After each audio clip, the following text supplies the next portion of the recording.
She walked into court just to testify, but walked out as the woman who nearly took down an entire corrupt system.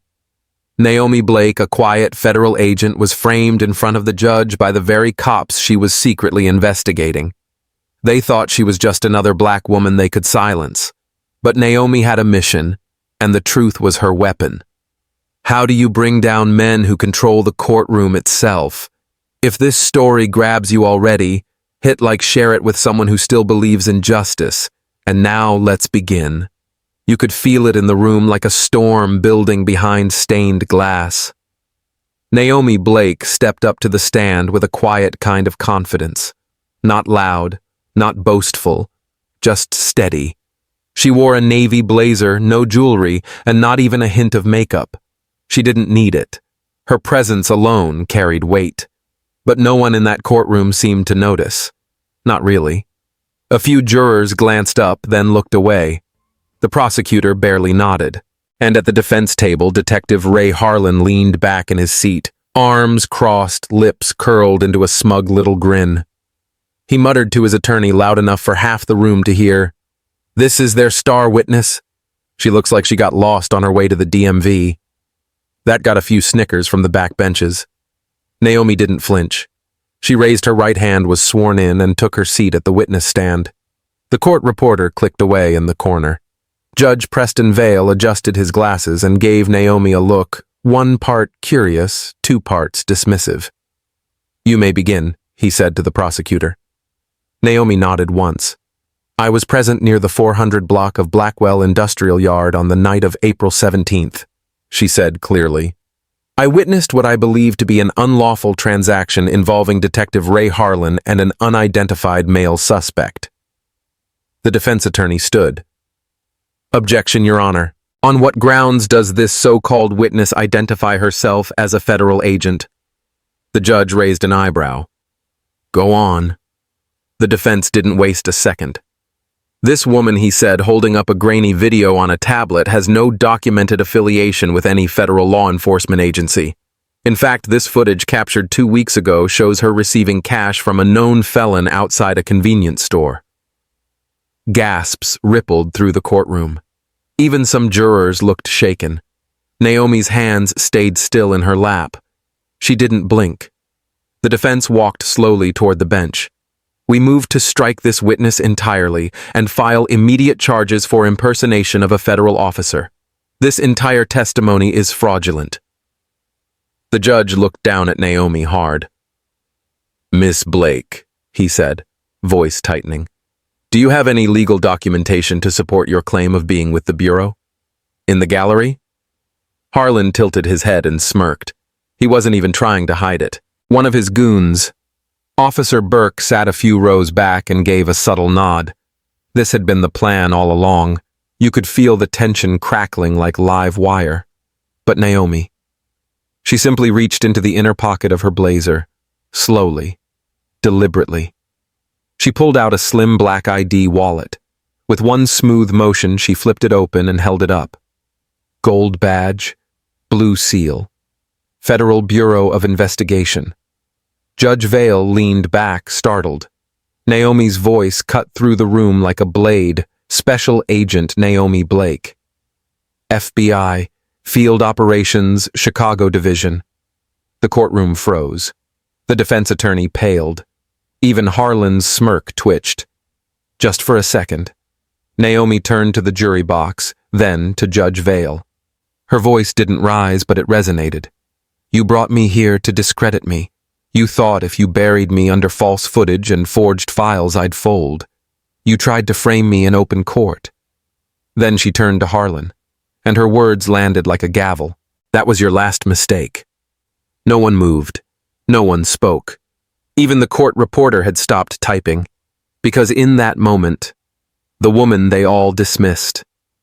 She just flipped the courtroom on its head, and the reckoning had only just begun. People always assume corruption starts with a dirty cop on the street. But Marcus Lynn knew better. He'd seen it spread like a disease, quiet, deliberate, institutional. "This isn't about one dirty cop," he told her, sliding a file across the desk. "This is about a courtroom that's been rigged from the bench down." He leaned back in his chair, looking at her carefully. And we need someone they'll never see coming. Naomi didn't even look at the file. She already knew what it was. She could feel it pulsing through the weight in her chest. Her brother, Jordan Blake, had been sentenced 10 years ago in a courtroom just like Ellingsworth's. Same setup, different names. A frame job so clean it took her family 3 years to realize they'd been played. So when Marcus said the word rigged, Naomi didn't flinch. "I'll go," she said. No hesitation. "Just fire." Marcus nodded slowly. "You know this won't be a badge and gun kind of op." "I'm not looking for a fight," Naomi replied. "I'm looking for the truth." A week later, Naomi Blake disappeared. In her place came Lisa Jameson, a part-time nursing student with worn-out shoes, secondhand jeans, and a backpack that looked like it had been through 3 apartments and 1 eviction. She moved into a tiny unit in the West End, just 6 blocks from Blackwell Industrial Yard. The place was tired, the streets cracked, the faces even more so. But Naomi didn't miss a beat. She let herself become invisible. Every morning she walked the same sidewalk to the bus stop, nodded at the same shop owner, stood behind the same woman in the corner store line. And every night she watched. At first, it was little things. A patrol car that lingered outside one particular house for no reason. A teenage boy being questioned alone by 2 officers, no parent in sight. Paperwork missing from a drug arrest that should have gone to court but didn't. But then, the pattern got louder. Detective Ray Harlan wasn't just another arrogant white cop with a temper. He was the center of something deeper. He fed Judge Vale bad cases, and Vale rubber-stamped them like clockwork. Naomi watched them feed each other wins. She saw the same prosecutor push flimsy evidence in 5 separate cases. All of them involved young black men. None of them had proper legal defense. Some didn't even get discovery. And it wasn't just Harlan. He had backup. Officer Travis, Officer Burke. 2 hounds who cleaned up the messes and moved the pieces around when things got too obvious. Naomi kept her notes tight. Dates, times, patterns. She wrote in shorthand, hid her recorder in a thermos. Every 2 weeks, she dropped a flash drive in a hollowed-out wall near the abandoned church. Marcus's team would retrieve it the same night. They were building a map, but the more she watched, the more one truth gnawed at her. This wasn't a broken system. This was a well-oiled trap. Judge Vale wasn't just passive, he was active.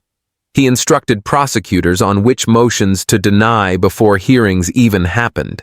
He made sure only certain defense attorneys were assigned to cases. Harlan fed him men who would fold the second pressure came.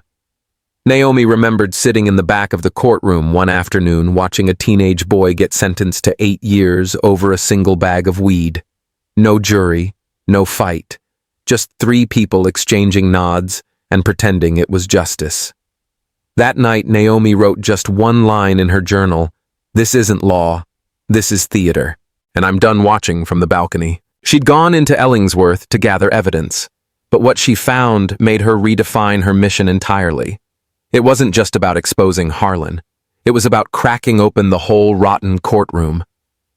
"I won't just record this," she whispered to herself one night, staring out the window. "I'll end it." It started small, like it always does. A knock on the door just past sundown. Nothing loud, just enough to make you hesitate. Naomi opened it a crack. Standing there was Officer Burke, one hand resting on his utility belt, the other holding a paper bag. "Thought I'd drop this off," he said casually, lifting the bag. "You left your lunch behind at the clinic." Naomi hadn't.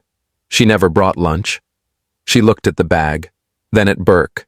His smile was friendly, the kind that never reached his eyes. "Thanks," she said, voice neutral. "You settling in all right?" he asked, not stepping back. "Place like this can get complicated." Naomi nodded politely. Burke let the silence hang for a second, then added, "You know, you remind me of someone. Can't place it yet, but it'll come to me." And just like that, he turned and walked off. Naomi closed the door slowly, locked both bolts. The bag sat untouched on the counter. 2 days later, a video showed up. Grainy. Overexposed. A woman Naomi's size, Naomi's frame standing beside a car outside a rundown gas station. A man approached her. Money changed hands. A handshake. A nod. No sound. Just the suggestion. Enough to ruin. It aired on a local fringe blog titled FBI or Felon. Naomi watched it twice. Once for detail. Once for anger. She paused. The video stared at the woman's face. It wasn't her, but it was close enough to make people believe it was. The next morning, a subpoena arrived. Naomi was being called to testify in a case she'd never heard of. No explanation. No context. Just a date, a time, and her full name. She looked at the envelope, then at her notebook where she logged every move Harlan's unit made. The names matched. The defendant was someone she had seen shaken down by Officer Travis 2 weeks earlier. This wasn't a coincidence. Naomi sent a coded message to Marcus that night. Subject escalating. Narrative manipulation confirmed. Surveillance needed at judicial entry points. His reply came quick. They're not coming for you in the street. They're rewriting you into their script. Stay ghost. Record everything. 2 days before the hearing, Naomi was called to the clerk's office.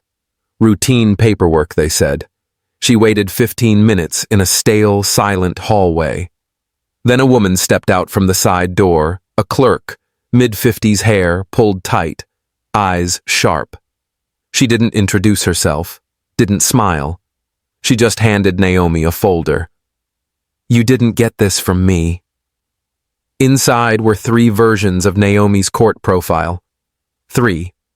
One listed her as a civilian witness with no agency affiliation. Another had her flagged for possible misconduct with the DEA. The last, it removed her entirely, replacing her with a fake name but her photo. Naomi's breath stayed even, but her grip tightened on the folder. Why are you showing me this? She asked quietly. The woman answered without blinking. Because I watched your brother's trial 10 years ago. I remember what they did to him. I remember your face in that courtroom. Naomi froze. The clerk looked around, lowered her voice. Don't let them bury you like they buried him. Naomi walked home in the dark. No music, no phone calls, just silence, and the weight of knowing the ground beneath her had started to crack. She wasn't being framed in back alleys or side streets. No, they were doing it the clean way, the legal way, on paper, on file, in court. And that's when she realized this wasn't just about silencing her. They wanted to erase her entirely. Not just her voice, her name, her record, her history. She closed her door, sat down at the table, opened her laptop and typed one line in her encrypted journal. They don't need bullets to kill the truth. They just need a stamp. The courtroom wasn't a place of justice that day. It was a trap, and Naomi Blake was right in the center of it. She sat tall on the witness stand, her hands folded calmly in front of her. But the atmosphere was already thick with something foul, not tension, but certainty. The kind that made you feel like the verdict had been written before anyone even spoke. Then came the voice of Carl Denton, the defense attorney. Sharp, arrogant, controlled. Miss Blake. He began with mock politeness. Is it true you were dismissed from the FBI under internal investigation? A murmur rolled through the courtroom. Naomi didn't flinch. He waved a document in the air. Your personnel file. Dated 8 months ago. Terminated. Grounds integrity breach. Should we read the rest, or will you confess? Judge Vale looked up unmoved. Is this document verified? Carl gave a crooked smile. Your Honor, it came directly from sealed archives. We have every reason to believe it's authentic. Vale didn't even blink. Then proceed. No gavel, no pause, no fact check. Just a signal to keep going. And just like that, he gave them all permission to doubt her. Naomi's heart beat steadily. Too steadily, perhaps. Because she wasn't surprised. Weeks ago, she'd watched this exact pattern play out not from the witness stand, but from the gallery. Young black men accused of crimes with no solid evidence. Then came doctored documents, untraceable videos, testimonies from people who never existed. And always, Judge Vale let it all slide. But this time, she was the target. Carl leaned in. You lied to this court. You impersonated a federal agent. That is perjury, Miss Blake. A felony. Naomi tilted her head slightly as if listening not to his words, but to something else entirely. And somewhere in the front row, Officer Burke smirked. His hand rested on his belt fingers, tapping the buckle like he was keeping rhythm with the downfall he thought he'd orchestrated. Up in the balcony, Simone, Naomi's teenage niece, had her phone angled just right. She had caught Burke earlier that morning boasting near the elevators, "That girl's gonna burn on the stand." Watch. Naomi had seen the footage, heard every word. She didn't smile, but she didn't sink either. Instead, she opened her pen. A subtle flick. Inside was a transmitter. Tiny. Government-issued. Everything from that moment on, the accusations, the judge's silence. The laughter in the back row was being streamed straight to Marcus Lynn's secure channel at the FBI. Her fingers tapped once against the wood rail. A quiet Morse beat. Phase 2. Judge Vale folded his hands. Miss Blake, this court expects a response. Naomi looked up, eyes calm, voice clear. No, Your Honor. I won't dignify a fabrication with an argument. Carl laughed softly. How convenient. She continued, unshaken.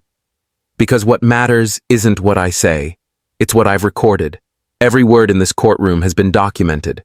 Every omission, every manipulation, and every silence. The room shifted. People sat straighter. Whispers broke out. Judge Vale raised an eyebrow. Is that a threat? Naomi met his gaze, not defiant, but steady. It's a fact. A slow pause filled the room, and in that stillness, something changed. Carl shuffled his papers. Burke stopped tapping. Even Vale leaned back ever so slightly, unsure now if he'd miscalculated something deeper. Naomi reached for her folder and placed a single slip of paper on the witness rail. This, she said, is the contact number for Agent Marcus Lynn, Director of Internal Investigations, FBI. He'll verify my status, if you dare to call. And then she did something no one expected. She stood, without permission. I'm not accusing, she said loud enough for every row to hear. I'm recording. Naomi didn't storm out of the courtroom. She walked measured, composed, and silent, but inside her mind moved like wildfire. Judge Vale had refused to verify her identity. Officer Burke was smirking again. And the audience. They didn't know who to believe anymore. That was the plan. Break her credibility first, then bury her. But Naomi had no intention of going down quietly. The next morning, she filed a request to have her testimony and the trial proceedings live-streamed. Open access, no redactions, no cuts. The reason she cited protection of personal and professional integrity. No one dared object, not even Vale. Because if they blocked it, it'd look like they had something to hide. And deep down, they did. By noon, the camera crews were rolling. That night, Naomi sat in the back of her old Chevy Malibu, parked just outside a junkyard in East Blackwell. It was quiet, cold. Rust creaked in the wind like something alive. Then came the familiar crunch of boots over gravel. Officer Travis emerged taller than she remembered his uniform. Now plainclothes beard, grown jaw tighter than before. He didn't speak at first, just stood a few feet away, hands in his coat pockets. You're brave to come here, Naomi said, not breaking the silence. I shouldn't have, Travis muttered. But I owed you this. She nodded. That day in court. You were the one who hesitated. Travis looked away. Shame crept into his voice. I was supposed to lie. Say I saw your brother pull the trigger. Harlan gave me the statement. I didn't know until it was too late. Naomi's eyes didn't flinch. You signed it anyway. I had a wife then. A mortgage. Thought it'd blow over. It never does, Naomi said softly. And if I fall now, you're next. That hit hard. Travis reached into his jacket and pulled out a small thumb drive. Recordings, he said. Internal meetings. Harlan Vale, a couple prosecutors. I kept them because, hell, I thought maybe one day someone would have the guts to use them. Naomi took it gently. I will. He held her gaze for a long second, then turned and disappeared into the rusted maze of the yard. Back in her apartment, Naomi uploaded everything to a cloud drive, but not to hers. She used Simone's. Simone, who had been watching the live streams every day, writing code behind Naomi's back, building auto backups, encrypted redundancies. Naomi didn't even ask. Simone had just done it. And now, in a folder titled Naomi's Voice, rested every second of evidence they'd gathered, just in case Naomi didn't make it to the final hearing. Later that night, Naomi pulled out her worn leather journal, the same one she'd started when her brother was sentenced a decade ago. Page after page full of observations, transcripts, names, faces. But now there was no need for more lists. She turned to the back page and wrote one final sentence. This is the last time they get to define me. The silence in her apartment was thick but not heavy, because for the first time in weeks, Naomi wasn't defending. She was baiting. And by morning they'd walk right into her trap. The scrapyard wasn't just rusted metal and broken machines. It was a graveyard for the forgotten. And tonight, it was about to become something else entirely. Naomi stood still beneath the flickering security light, the cold biting through her jacket. Her breath came slow, focused. She didn't have long. Travis showed up just after 9 this time, without hesitation. He walked fast, straight toward her, not looking around like before. The man who'd once feared his own voice now carried something far heavier in his coat pocket. He handed her a small memory card, no words, just a look. One that said, "This is everything." Naomi plugged it into a reader and pressed play. The first voice was unmistakable. If Travis opens his mouth, we bury him. Plain and simple. Harlan's voice. Cold. Direct. No stutter. Then Judge Vale layered with disgust. No leaks. We clean this mess now, or we go down with it. Naomi didn't flinch. She'd expected threats, even violence. But hearing it raw, uncut. That was gasoline. She slid the card into a hidden adapter already connected to a discreet camera embedded in the rust pile behind them. Then she pressed upload. What neither of them knew was that the FBI wasn't just watching. They were recording live, transmitting the entire scene straight into the courtroom's private surveillance system. Because hours earlier, Simone had hacked the back end and scheduled the broadcast for 900 a.m. sharp when Judge Vale would reconvene for Naomi's cross-examination. She never told Naomi. Simone just did it. Because some instincts run deeper than blood. Why now? Travis finally asked, voice barely above a whisper. Naomi turned to him. Because they think they've broken me. He scoffed. You don't look broken. She smiled, faint but fierce. No, but I need them to think I am for one more night. There was a quiet pause. Metal groaned nearby. Then Naomi added, They think this scrapyard is where I get buried. But this is where I rise. Behind her, the red LED on the hidden transmitter blinked twice, then went dark. Backup complete. Internal live stream secured. All eyes would see the truth come morning. Naomi left the scrapyard without another word. Her boots crunched against gravel like punctuation marks at the end of a long sentence. She didn't walk like someone on the run. She walked like someone who'd just finished digging graves for her enemies. Later that night, in the quiet of her apartment, Naomi sat at her desk, lit only by a single lamp. She didn't open her laptop, didn't check the files. She didn't need to. She looked out the window instead toward the skyline of Blackwell, once suffocating, now strangely calm. She whispered to herself, Tomorrow they'll try to bury me again. But they're already standing on the ashes of their lies. Meanwhile, miles away, Simone sat in her college dorm, fingers still flying across her keyboard. She'd set the final upload to detonate on cue 9:00 a.m., just as Judge Vale opened court. The folder was titled Operation Vale Fall, and every second of Harlan's voice of Vale's instructions of Travis's silence was already locked and synced to broadcast. The only thing left, let the truth speak for itself, and that was exactly what Naomi planned. She didn't need to scream, didn't need to fight. She just had to survive one more morning and let the walls crumble around them. The courtroom was colder that morning, not because of the air conditioning, but because something unseen was waiting like a storm coiled just above everyone's heads. Naomi Blake walked in with a quiet presence. No fanfare, no anger, just a calm that unnerved the very people who tried to destroy her. Judge Vale didn't look at her directly.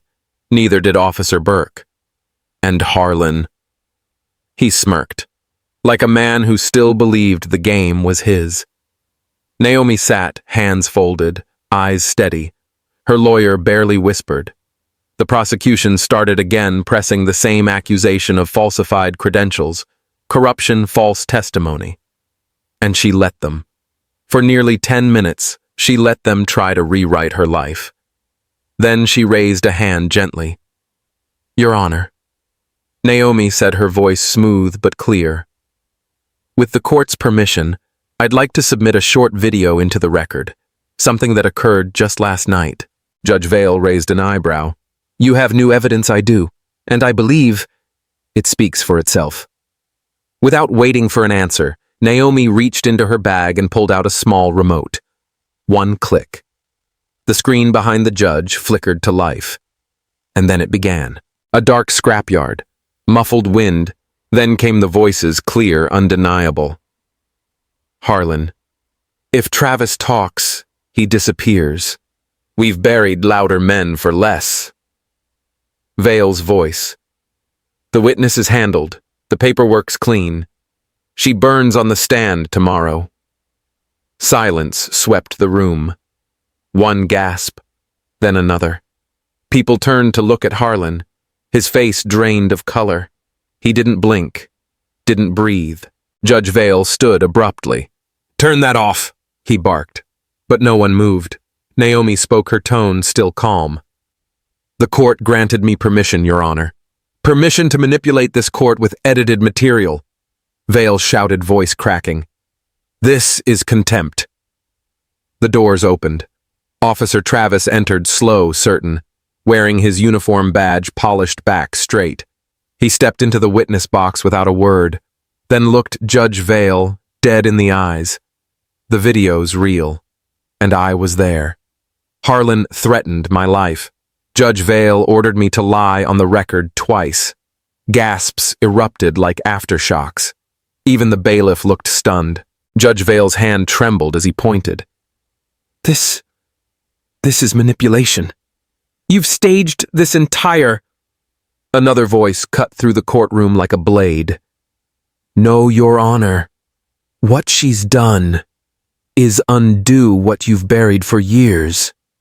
Everyone turned. Marcus Lynn stood in the back of the courtroom in full FBI dress blues. He walked forward without pause. Every step echoed like a countdown. "Naomi Blake is a federally protected agent assigned by my office to investigate systemic abuse within this courtroom," Marcus said, his voice slow, sharp, and measured. "And thanks to her, we have a full internal live stream time-stamped and authenticated already logged into federal records." Burke tried to stand, tried to leave.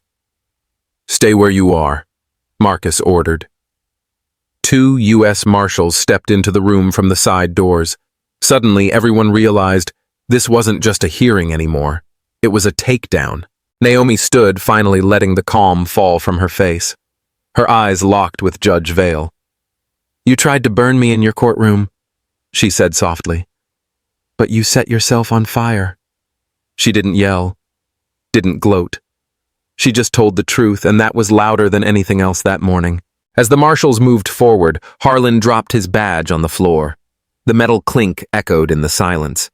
Judge Vale didn't speak again. He simply sat down like a man who'd realized the roof had collapsed and he'd been the one holding the hammer all along. Outside the courthouse, the first cameras were already rolling.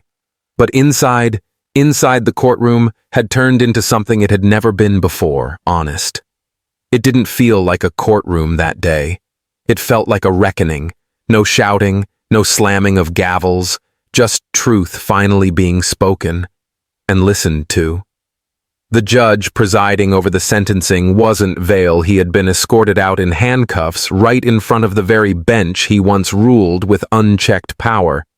This one judge, Linda Caro, spoke with the weight of history pressing on every syllable. Harlan Grant. She began, her voice calm but heavy. You are hereby sentenced to 28 years in federal prison for obstruction of justice, witness tampering, and conspiracy to fabricate evidence in no less than 12 criminal cases. No one in the courtroom moved. Harlan didn't argue, didn't protest. For the first time, he looked small, like a man who finally understood that the walls were real and they were closing in. Then came the moment that felt like pure silence breaking apart. Robert Vale, the judge, continued turning her gaze to the man who once called himself a defender of justice. You used your seat to protect criminals, not citizens. You are to be taken into custody immediately. Vale blinked once. Just once. As the U.S. Marshals walked toward him, he whispered something, but no one leaned in to hear. They didn't need to. Sometimes the absence of resistance is the loudest confession of all.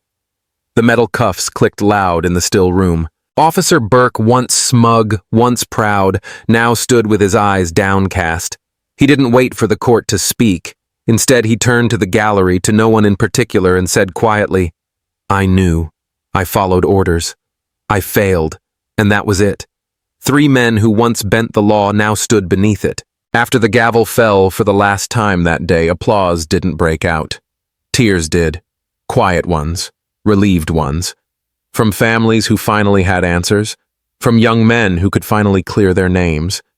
And from people who'd stopped believing that justice could exist for them until today. Simone sat in the front row, her hand in her lap.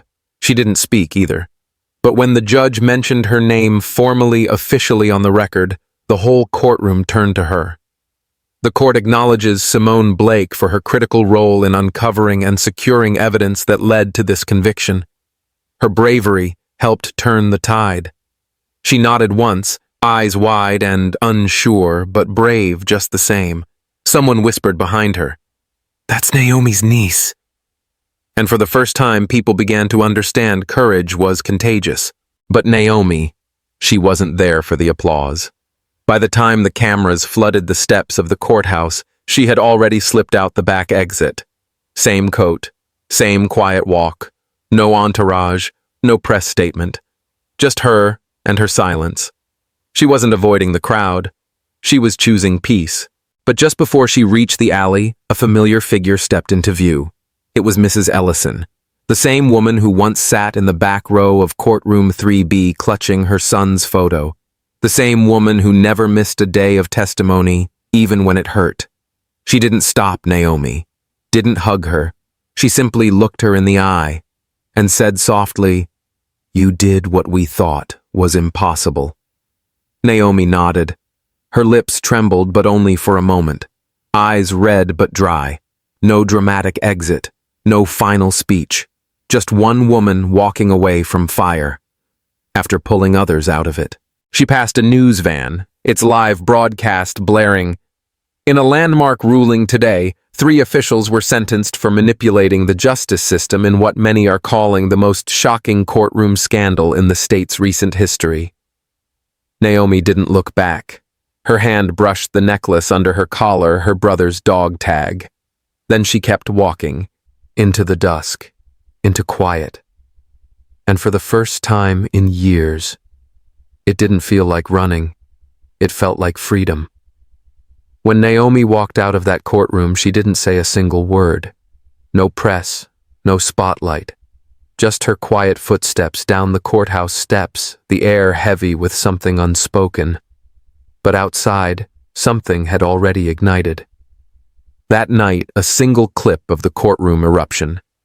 Harlan's confession, the judge's rage, and Marcus's words spread like wildfire. It started with a tweet from a college student, hashed, "They framed the wrong woman." By morning, it was everywhere. People weren't just reposting it. They were printing it on t-shirts, painting it on sidewalks, even pinning it on bulletin boards inside barbershops and libraries. It wasn't just a hashtag. It became a reckoning. Then came the stories. One by one, people from across Ellingsworth began to speak up old case files, reopen names once buried in silence, resurfaced. Some came carrying court transcripts. Others brought bruised memories they'd never dared to share. Over 100 requests for retrial were filed in just 4 days. A Vietnam veteran wrongly accused in '92 stood outside the courthouse and said, "I watched that girl stand up to the same people who took 20 years from me." That's courage. That's what justice looks like. Across the state law schools started assigning Naomi's case to students as a study in systemic corruption and resistance. One professor wrote, "This isn't just about exposing a few bad actors. It's about rewriting what we call justice." The National Association of Black Attorneys issued a public letter praising Naomi's actions, calling her a living reminder that courage doesn't always wear a badge, it sometimes hides in silence. They even petitioned for her to be awarded the Presidential Medal of Freedom. But when a CNN reporter reached out to Naomi for comment, they got a reply from Simone instead. The teen appeared on national television sitting stiffly in a borrowed navy blue dress. Her voice was quiet but steady. She didn't want awards. She just wanted them to stop lying. The anchor blinked. Did she ever expect it to go this far? Simone looked down, then said, "She didn't expect anything. She just refused to look away." For weeks, Naomi's name sat on the lips of strangers from street corners in Atlanta to cafes in Portland. Podcasts dissected the trial. Churches held prayer circles for victims of wrongful conviction. One billboard outside Baton Rouge simply read, "She broke their silence so we could find ours." Still, Naomi never came forward again. No memoir, no interview, not even a statement. But in her absence, a new wave of public defenders emerged, many of them young, many of them black, many of them inspired by one woman who walked into a rigged courtroom alone and flipped the entire table. Even a group of local high school students in Ellingsworth chose Naomi's story for their end-of-year civics project. They titled it, "The Truth Was Never Quiet," and tucked into their final slide was the same quote Naomi had scribbled in her last field report to Marcus, now printed across stickers and posters everywhere. "The system never broke me. It just taught me where to aim." The scrapyard hadn't changed much. Broken frames, twisted metal, the distant creak of rusted steel swaying in the breeze. But to Naomi Blake, it felt different now. Quieter. Not in sound, but in weight. She stood alone by the same pile of crushed cars where everything had nearly ended. Her boots crunched over gravel that still remembered the steps of betrayal and resistance. This was the place where she had first heard Officer Travis whisper the truth. The place where hidden microphones had caught Harlan threatening lives just to protect his illusion of power. And now it was the place she chose to return to, not for closure, but for clarity. The sky hung low in late afternoon hues, not dramatic, just real. Naomi pulled out the same leather-bound notebook she had carried every day since the investigation began. It was worn now, corners frayed, ink smudged from sweat, rain, and the trembling of her own fingers on days she couldn't afford to cry. She flipped to the last page. Just as her pen met the paper, a soft voice behind her broke the stillness. "Ma'am, are you the one who beat those cops in court?" Naomi turned. A boy no older than 12 stood a few feet away holding a dented bicycle. His shoes were too big. His eyes were too sharp for someone his age. She looked at him for a long second, then smiled. "No," she said quietly, her voice steady. "I'm the mistake they'll never make again." The boy blinked. He didn't understand it all, Not yet, but something in her tone made him nod like he'd remember this moment years from now. He pedaled off without another word. Naomi sat down on a half-sunken tire. The notebook rested in her lap. She wrote slowly, deliberately. To every black woman they tried to erase in courtrooms, you are seen. You are power. Not because they told you so, but because you stood when the room asked you to shrink. She closed the book. No cameras, no interviews, no applause. Just that one sentence and a chapter ending without fanfare because not every revolution screams. Behind her, the hum of an engine approached. She didn't turn around. Didn't have to. Marcus Lynn stepped out of the black SUV. His suit was sharp, but his face was tired, the kind of tired that comes from fighting systems, not people. You know, he said gently, you don't have to keep coming here. Naomi stood. I do. They thought this place would bury me. I want it to remember it failed. He gave a slight smile. Well, you made sure of that. A pause. He handed her an envelope. Sealed. Heavy. What is it? She asked. Official recognition. Civilian Medal of Valor. President's signature and everything. Naomi looked down at the envelope, then handed it back. Simone deserves it more. She never blinked. Marcus nodded. I'll make sure she gets it. They stood in silence. The wind picked up, carrying the faint clang of loose metal across the yard. It almost sounded like applause, distant, uncertain, but real. Before Marcus left, he turned to her once more. Naomi, they tried to burn your name. She nodded. Then I'll write it again, louder. As the SUV pulled away, Naomi remained, alone but not empty. Somewhere in the distance, a train horn blew, a reminder that movement never stops. And neither would she. They framed the wrong woman, and it was their last mistake. Before you go, this story wasn't just about Naomi. It was about all the voices that were nearly silenced, but refused to disappear. It reminds us that truth doesn't need to shout to be heard, it just needs someone brave enough to carry it. If this story moved you, inspired you, or made you think, please give it a like, share it with someone who needs to hear it, and subscribe to Mr. Mac's Stories for more powerful, meaningful stories, just like this one. Your support is what fuels our creative team. Every share, every new subscriber, it tells us, keep going. These stories matter. At Mr. Mac's Stories, we don't just tell stories, we remember what the world forgets. And that is what makes us unforgettable.